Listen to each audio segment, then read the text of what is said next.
ಸುದ್ದಿ ಜಾಲ. ನಮಸ್ತೆ ವೀಕ್ಷಕರೇ, ನಾನು ಪಾಣಿಶ್ರೀ ಕುಲಕರ್ಣಿ. ವಿಶೇಷ ಸುದ್ದಿಗಳ ಪ್ರಸಾರ ವೀಕ್ಷಿಸಿರಿ. ಮಣಿಪುರ ಘರ್ಷಣೆಯಲ್ಲಿ ಒಬ್ಬ ಸಾವು, 27 ಪೊಲೀಸರು ಸೇರಿ 43 ಜನರಿಗೆ ಗಾಯ. ಇಂಫಾಲ ಮತ್ತು ಬೆಟ್ಟದ ಜಿಲ್ಲೆಗಳ ನಡುವಿನ ಬಸ್ ಸೇವೆಗಳನ್ನು ಪುನರಾರಂಭಿಸುವುದನ್ನು ವಿರೋಧಿಸಿ ಕೂಕಿ ಝೋ ಬುಡಕಟ್ಟು ಸಂಘಟನೆಗಳು ನಡೆಸಿದ ಪ್ರತಿಭಟನೆಯ ಸಂದರ್ಭದಲ್ಲಿ ವಿವಿಧ ಜಿಲ್ಲೆಗಳಲ್ಲಿ ನಡೆದ ಘರ್ಷಣೆಯಲ್ಲಿ 27 ಭದ್ರತಾ ಸಿಬ್ಬಂದಿ ಸೇರಿದಂತೆ ಕನಿಷ್ಠ 43 ಜನರು ಗಾಯಗೊಂಡಿದ್ದಾರೆ ಮತ್ತು ಒಬ್ಬ ಪ್ರತಿಭಟನಾಕಾರ ಸಾವನ್ನಪ್ಪಿದ್ದಾರೆ. ರಾಜ್ಯ ಸರ್ಕಾರದ ನಿರ್ಧಾರದಂತೆ ಶನಿವಾರದಿಂದ ರಾಜ್ಯದಲ್ಲಿ ಸಹಜ ಸ್ಥಿತಿ ಮರಳಿ ತರುವ ಉದ್ದೇಶದಿಂದ ಸಾರ್ವಜನಿಕರಿಗೆ ಆಗುವ ಅನಾನುಕೂಲತೆಗಳನ್ನು ನಿವಾರಿಸಲು ಮಣಿಪುರ ರಾಜ್ಯ ಸಾರಿಗೆ ನಿಗಮವು ಭದ್ರತಾ ಬೆಂಗಾವಲಿನೊಂದಿಗೆ ಬಸ್ ಸೇವೆಗಳನ್ನು ಪುನರಾರಂಭಿಸಿದೆ ಎಂದು ಹಿರಿಯ ಪೊಲೀಸ್ ಅಧಿಕಾರಿಯೊಬ್ಬರು ತಿಳಿಸಿದ್ದಾರೆ. ಮಣಿಪುರ ರಾಜ್ಯದಾದ್ಯಂತ ಮುಕ್ತ ಸಂಚಾರವನ್ನು ಖಚಿತಪಡಿಸಿಕೊಳ್ಳಲು ಕೇಂದ್ರ ಗೃಹ ಸಚಿವ ಅಮಿತ್ ಶಾ ಸೂಚನೆ ನೀಡಿದ ಒಂದು ವಾರದ ನಂತರ ಕಳೆದ 22 ತಿಂಗಳುಗಳಿಂದ ಜನಾಂಗೀಯ ಹಿಂಸಾಚಾರಕ್ಕೆ ಸಾಕ್ಷಿಯಾಗುತ್ತಿದ್ದ ಪ್ರಕ್ಷುಬ್ಧ ರಾಜ್ಯದಲ್ಲಿ ಹೊಸ ಹಿಂಸಾಚಾರ ನಡೆದಿರುವುದನ್ನು ಇಲ್ಲಿ ಸ್ಮರಿಸಬಹುದು. ಮಣಿಪುರದ ಕಾಂಗ್ ಫೋಕ್ಪಿ ಜಿಲ್ಲೆಯಲ್ಲಿ ಶನಿವಾರ ರಾಜ್ಯ ಆಡಳಿತವು ಇಂಫಾಲ್ನಿಂದ ಕಾಂಗ್ ಫೋಕ್ಪಿ ಜಿಲ್ಲೆಯ ಮೂಲಕ ಸೇನಾಪತಿಗೆ ಮತ್ತು ಇಂಫಾಲ್ನಿಂದ ಬಿಷ್ಣುಪುರದ ಮೂಲಕ ಚುರಚಂದಪುರಕ್ಕೆ ಬಸ್ ಸೇವೆಗಳನ್ನು ಪುನರಾರಂಭಿಸಿದಾಗ ಹೊಸ ಹಿಂಸಾಚಾರ ಭುಗಿಲೆದ್ದಿದೆ ಎಂದು ಮೂಲಗಳು ತಿಳಿಸಿವೆ.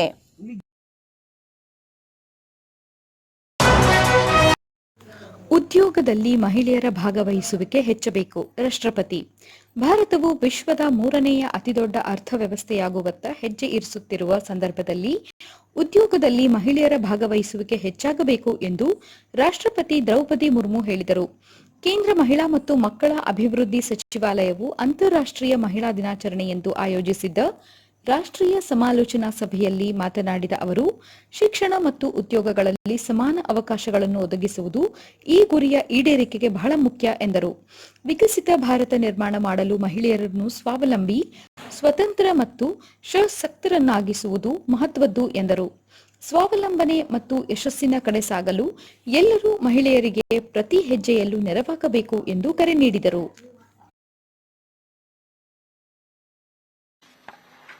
मुझे बताया गया है कि इस सम्मेलन में महिला सशक्तिकरण की दशा और दिशा पर चर्चा होगी. साथ ही पंचायत से पार्लियामेंट तक महिला नेतृत्व जैसे विषय पर भी चर्चा होगी. इस आयोजन के लिए मैं श्रीमती अन्नपूर्णा देवी जी और महिला एवं बाल कल्याण मंत्री की पूरी टीम को बहुत बहुत बधाई देती हूँ. ಮನಮೋಹನ್ ಸಿಂಗ್ ಹೆಸರಿಟ್ಟರೆ ಸಮಸ್ಯೆ ಏನು? ಡಿಕೆ ಶಿವಕುಮಾರ್. ಬಿಜೆಪಿ ಸರ್ಕಾರವಿದ್ದಾಗ ರಾಜ್ಯದ ಸಂಸ್ಥೆ ಸ್ವತ್ತುಗಳಿಗೆ ದೀನದಯಾಳ್ ಅವರ ಹೆಸರು ಇಟ್ಟಿದ್ದಾರೆ. ಆಗ ಇಲ್ಲದ ಸಮಸ್ಯೆ ಈಗ ಮನಮೋಹನ್ ಸಿಂಗ್ ಅವರ ಹೆಸರು ಇಡುವಾಗ ಏಕೆ ಬರುತ್ತಿದೆ ಎಂದು ಉಪಮುಖ್ಯಮಂತ್ರಿ ಡಿಕೆ ಶಿವಕುಮಾರ್ ಪ್ರಶ್ನಿಸಿದರು. ನಗರದಲ್ಲಿ ಶನಿವಾರ ಸುದ್ದಿಗಾರರ ಜೊತೆ ಮಾತನಾಡುವಾಗ ಅವರು ಈ ಮಾತು ಹೇಳಿದರು. ಬೆಂಗಳೂರು ವಿಶ್ವವಿದ್ಯಾಲಯಕ್ಕೆ ಮಾಜಿ ಪ್ರಧಾನಿ ಮನಮೋಹನ್ ಸಿಂಗ್ ಅವರ ಹೆಸರು ಇಡುವುದಾಗಿ ಬಜೆಟ್ನಲ್ಲಿ ಘೋಷಿಸಿರುವುದಕ್ಕೆ ಟೀಕೆ ವ್ಯಕ್ತವಾಗುತ್ತಿದೆ ಎಂದು ಸುದ್ದಿಗಾರರು ಪ್ರಸ್ತಾಪಿಸಿದಾಗ ಅವರಿಗೆ ಇನ್ನಷ್ಟು ಮನ್ನಣೆ ಸಿಗಬೇಕಿದೆ ಎಂದರು. ಬೆಂಗಳೂರು ಅಂತಾರಾಷ್ಟ್ರೀಯ ವಿಮಾನ ನಿಲ್ದಾಣಕ್ಕೆ ಮೇಲ್ಸೇತುವೆ, ಎಲೆಕ್ಟ್ರಾನಿಕ್ ಸಿಟಿ ಮೇಲ್ಸೇತುವೆ, ನೆಲಮಂಗಲ ಮೇಲ್ಸೇತುವೆಗಳಿಗೆ ಅನುಮೋದನೆ ನೀಡಿದ್ದು ಮನಮೋಹನ್ ಸಿಂಗ್ ಅವರ ಹೆಸರು ಇಟ್ಟರೆ ತಪ್ಪೇನು ಎಂದು ಪ್ರಶ್ನಿಸಿದರು.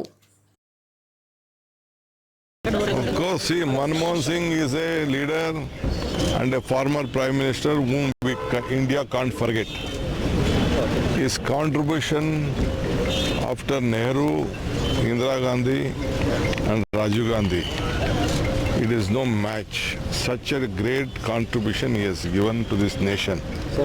Today everyone is without hunger. It is because of him. Today everyone is having employment in the rural parts of this country is because of him. He has given whatever the powers to this country on the constitution. He has made a constitution amendment and he has given to us. So he uplifted the financial strength of this entire country. So it is our bound duty to remember him, a very progressive, loud-thinking leader of this country. So we are not only confined to the Bangalore University. we'll be naming still more because his name has to be remembered by all of us.